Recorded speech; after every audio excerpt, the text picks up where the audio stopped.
അരിയൊന്നും കുതിർത്ത് അരച്ച് ഇനി സമയം കളയേണ്ട ഏറ്റവും എളുപ്പത്തിൽ ചെയ്തെടുക്കാൻ പറ്റിയിട്ടുള്ള നല്ല പെർഫെക്റ്റ് ആയിട്ടുള്ള ഒരു റെസിപ്പിയാണ് കേട്ടോ ഇത്. അപ്പോൾ ആദ്യം തന്നെ ഞാനിവിടെ ഒരു 150 ഗ്രാം ശർക്കര എടുത്തിട്ട് അതിലേക്കൊരു 1.25 കപ്പ് വെള്ളം ഒഴിച്ചു കൊടുത്തിട്ടുണ്ട്.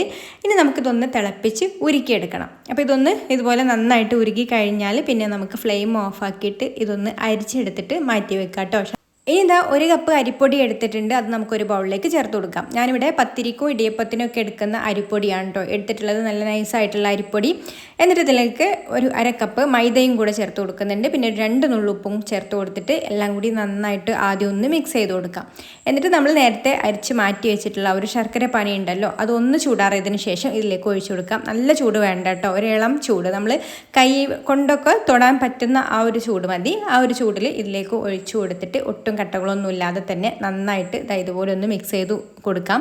അപ്പോൾ ഓരോ പൊടിക്കനുസരിച്ചിട്ടും ശർക്കരപ്പാനിയുടെ അളവിൽ അങ്ങോട്ടും ഇങ്ങോട്ടൊക്കെ മാറ്റി വരും കേട്ടോ. അപ്പോൾ എനിക്കിവിടെ ശർക്കരയിലേക്ക് 150 ഗ്രാം ശർക്കരയിലേക്ക് ഒരു 1.25 കപ്പ് വെള്ളം ഒഴിച്ച് അത് ഉരുക്കി എടുത്തിട്ടുള്ളത് മുഴുവനായിട്ട് ഞാൻ ഇതിലേക്ക് ചേർത്ത് കൊടുത്തിട്ടുണ്ട് കേട്ടോ. അപ്പോൾ ഓരോ പൊടിക്കനുസരിച്ചിട്ടും അങ്ങോട്ടും ഇങ്ങോട്ടൊക്കെ മാറ്റം വരും. അപ്പോൾ നിങ്ങൾ വെള്ളം തികയാതെ വന്നിട്ടുണ്ടെങ്കിൽ പിന്നെ ഇളം ചൂടുള്ള വെള്ളം ഒഴിച്ചു കൊടുത്താൽ മതി. കുറച്ച് വെള്ളത്തിൽ ശർക്കരപ്പാനി റെഡിയാക്കി എടുത്തിട്ട് പിന്നെ ചെറിയ ചൂടുള്ള വെള്ളം ഇതിലേക്ക് ഒഴിച്ചു കൊടുത്താൽ മതി കേട്ടോ. എന്നിട്ട് നന്നായിട്ട് കട്ടകളൊന്നും ഇല്ലാതെ ഇതുപോലെ അങ്ങ് മിക്സ് ചെയ്ത് കൊടുക്കാം. അപ്പോൾ ഞാൻ പെട്ടെന്നൊന്ന് മിക്സാക്കി കിട്ടാൻ വേണ്ടിയിട്ട്, കട്ടകളായിട്ട് പിടിക്കുന്നുണ്ടെങ്കിൽ പെട്ടെന്ന് നമുക്ക് മിക്സായി കിട്ടാൻ ഇതിവിടെ മിക്സിയുടെ ജാറിൽ ഇട്ട് കൊടുത്തിട്ട് ഒന്നങ്ങ് കറക്കി എടുത്താൽ മതി. അപ്പോൾ നമുക്ക് പെട്ടെന്ന് അതങ്ങ് നമ്മൾ കൈ കൊണ്ട് മിക്സ് ചെയ്ത് കൊടുക്കുന്നതിന് പകരം പെട്ടെന്ന് അതങ്ങ് മിക്സായിട്ട് കിട്ടും കേട്ടോ. എന്നിട്ട് ഈ ഒരു ബൗളിലേക്ക് ഒഴിച്ചു കൊടുക്കാം. ഇനി ഇതിലേക്കൊരു 2 ടേബിൾ സ്പൂൺ റവയും പിന്നെ ഒരു 1/2 ടീസ്പൂണ് ഏലക്കാപ്പൊടിയും പിന്നെ 1 ടീസ്പൂൺ ചെറിയ ജീരകവും പിന്നെ ഒരു 2 നുള്ള് ബേക്കിംഗ് സോഡയും കൂടെ ചേർത്ത് കൊടുക്കുന്നുണ്ട്. എള്ള് ഇഷ്ടമുള്ളവരാണെന്നുണ്ടെങ്കിൽ എള്ളും ചേർത്ത് കൊടുക്കാം കേട്ടോ. ഇനി 1 ടീസ്പൂൺ നെയ്യും കൂടി ഇതിലേക്ക് ചേർത്ത് കൊടുത്തിട്ട് എല്ലാം കൂടി നന്നായിട്ടൊന്ന് മിക്സ് ചെയ്ത് കൊടുക്കാം. അപ്പോൾ അതാ ഈ ഒരു ലൂസിലാണ് കേട്ടോ നമുക്ക് നെയ്യപ്പത്തിനുള്ള മാവ് വേണ്ടത്. ഇനി നമ്മൾ ഇത് റെസ്റ്റ് ചെയ്യാൻ വെക്കുന്നൊന്നുമില്ല, ഉടനെ തന്നെ നമുക്ക് നെയ്യപ്പം ഉണ്ടാക്കിയെടുക്കാം. അപ്പോൾ അതിനായിട്ട് ഇതാ ചട്ടി അടുപ്പത്ത് വെച്ചിട്ട് അതിലേക്ക് ഓയിൽ ഒഴിച്ചു കൊടുത്ത് നന്നായിട്ട് ചൂടായി വന്നതിന് ശേഷം, ഇപ്പോൾ ഹൈ ഫ്ലെയിമിൽ തന്നെയാണ് കേട്ടോ വെച്ചിട്ടുള്ളത്. എന്നിട്ട് നമ്മൾ ഇതുപോലെ ഓരോ തവി മാവ് ഒഴിച്ചു കൊടുക്കാം. മാവ് ഒഴിച്ചു കൊടുക്കുന്ന സമയത്ത് ഇതുപോലെ കുറച്ചിങ്ങനെ ഉയരത്തിൽ നിന്ന് വേണം കേട്ടോ ഒഴിച്ചു കൊടുക്കാൻ, എന്നാലുള്ള നമുക്ക് ആ ഒരു നെയ്യപ്പത്തിൻ്റെ കറക്റ്റ് ഷേപ്പൊക്കെ കിട്ടുള്ളൂ.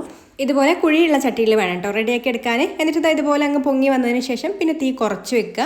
ഇനി ഇതിൻ്റെ മുകളിലേക്ക് ഇതുപോലെ ഇങ്ങനെ നല്ല ചൂടുള്ള ഈ ഒരു ഓയിൽ ഇങ്ങനെ കോരി ഒഴിച്ചു കൊടുക്കുന്നത് നല്ലതാണ് കേട്ടോ. എന്നിട്ട് ഒരു സൈഡ് റെഡി ആയിട്ട് വരുമ്പോൾ തിരിച്ചിട്ട് കൊടുത്തിട്ട് ഈ ഒരു ഭാഗവും ലോ ഫ്ലെയിമിൽ വെച്ചിട്ട് തന്നെ കുക്ക് ചെയ്തെടുക്കുക കേട്ടോ. ഉൾഭാഗമൊക്കെ നന്നായിട്ട് കുക്കായിട്ട് വരാൻ വേണ്ടിയിട്ടാണ്. ഇനി 2 സൈഡും ഈ ഒരു കളറായിട്ട് വന്നാൽ പിന്നെ നമ്മൾ ഹൈ ഫ്ലെയിമിൽ വെച്ചിട്ട് നമുക്കിത് എടുക്കാം. അപ്പോൾ അതാ ഇത്രയേ ഉള്ളൂ, നമ്മുടെ അടിപൊളിയായിട്ടുള്ള നെയ്യപ്പം റെഡി ആയിട്ടുണ്ട്.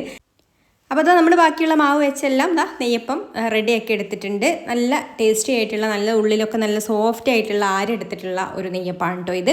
അപ്പോൾ നിങ്ങളിനി ഇതുപോലെ ഒന്ന് ട്രൈ ചെയ്ത് നോക്കൂ. ഇതുപോലെ ഉണ്ടാക്കി നോക്കിയിട്ടില്ലാത്തവർ ഒന്ന് ട്രൈ ചെയ്ത് നോക്കിക്കോളൂ കേട്ടോ. അപ്പോൾ ഇഷ്ടമായിട്ടുണ്ടെങ്കിൽ ലൈക്ക് ചെയ്യാനും ഷെയർ ചെയ്യാനും ചാനലൊന്ന് സബ്സ്ക്രൈബ് ചെയ്യാനും, ഫേസ്ബുക്കിലാണ് കാണുന്നതെന്നുണ്ടെങ്കിൽ പേജ് ഒന്ന് ഫോളോ ചെയ്ത് സപ്പോർട്ട് ചെയ്യാനും കൂടി മറക്കല്ലേ. അപ്പോൾ ഇനി മറ്റൊരു നല്ല റെസിപ്പിയുമായിട്ട് അടുത്ത വീഡിയോയിൽ കാണാം. താങ്ക്